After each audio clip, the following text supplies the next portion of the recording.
Assalamualaikum warahmatullahi wabarakatuh. Selamat siang, salam sejahtera untuk kita semua. Salam rayu, salam untuk saudara semua yang ada di dalam maupun di luar negeri. Mudah-mudahan berbahagia. Untuk yang sakit, mudah-mudahan cepat sembuh. Yang bekerja mendapat rezeki yang berkah. Amin. Indonesia itu kan terkenal dengan negara kepulauan. Jadi jumlah pulau di Indonesia itu ada 17.508 pulau dari Sabang sampai Merauke. Jumlah yang cukup banyak ya untuk membuat Indonesia berada dalam puncak daftar negara kepulauan terbesar di dunia. Status ini patut disyukuri karena Indonesia dilimpahi oleh potensi pariwisata yang membentang luas serta beraneka ragam hayati yang tumbuh ruah. Tapi status sebagai negara kepulauan terbesar di dunia ibarat dua sisi koin yang berbeda bagi Indonesia.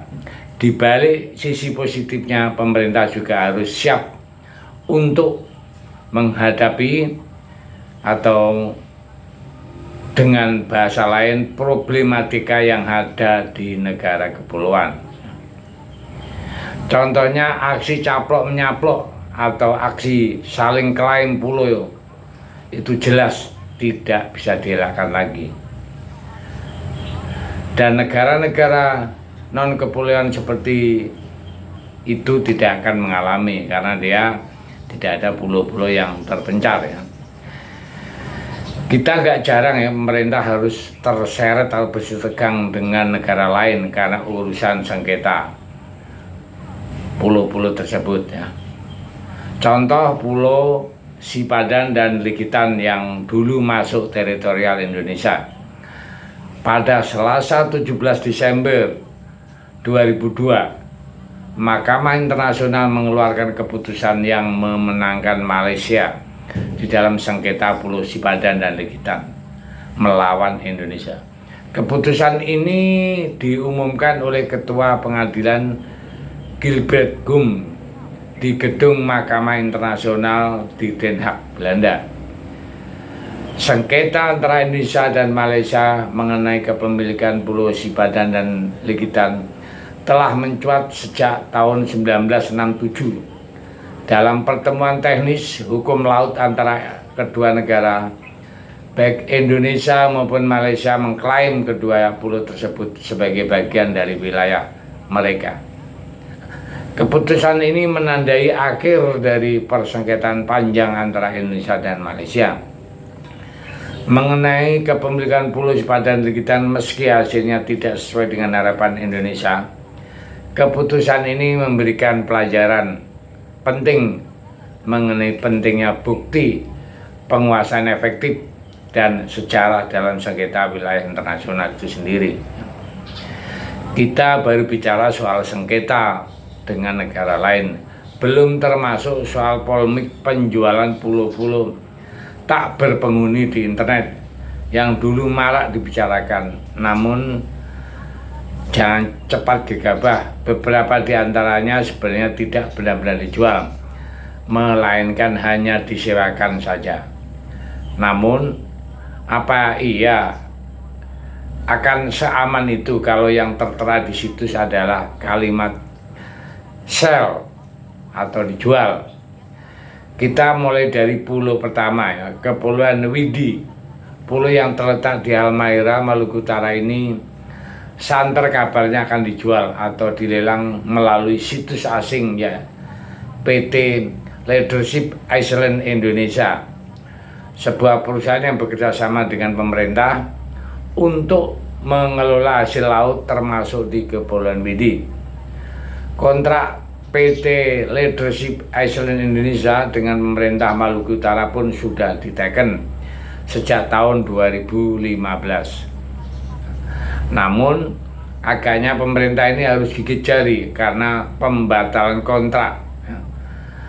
Mewanti-wanti penjualan Pulau Widi, padahal kalau pelelangan ini benar-benar terjadi pasti akan menjadi penjualan real estate paling menarik yang pernah ada di Asia. karena potensi Cagar Alam Widi itu menjadi salah satu kawasan yang memiliki beberapa pemandangan yang indah, termasuk terumbu karang, hutan bakau, dan sekitar 1.500 km tepi pantai. Wilayah ini juga sangat privat, sehingga hanya boleh diakses dengan pesawat pribadi dari Bandara Internasional Ngurah Rai Bali yang jaraknya sekitar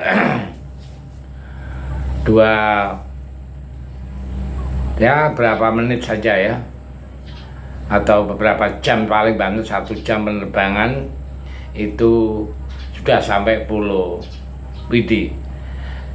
Jadi dijamin Kepulauan Widi akan jadi kepulauan eksklusif yang diperebutkan investor asing.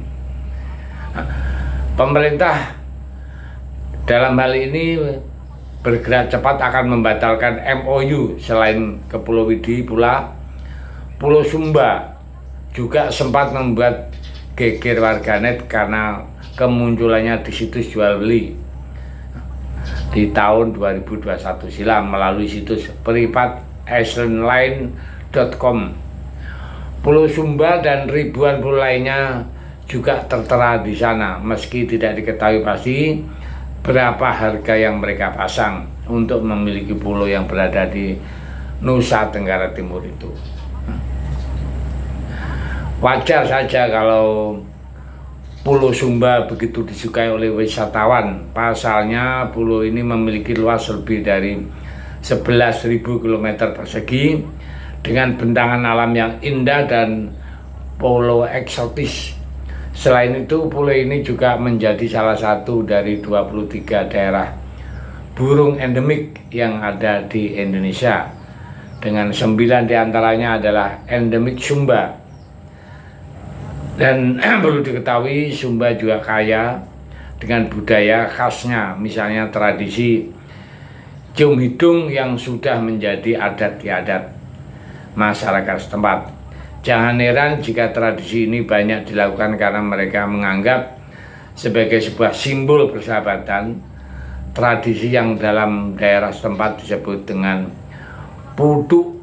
Ini biasanya dilakukan pada acara-acara seperti perkawinan, ulang tahun, hari raya besar, keagamaan, kedukaan, dan acara perdamaian.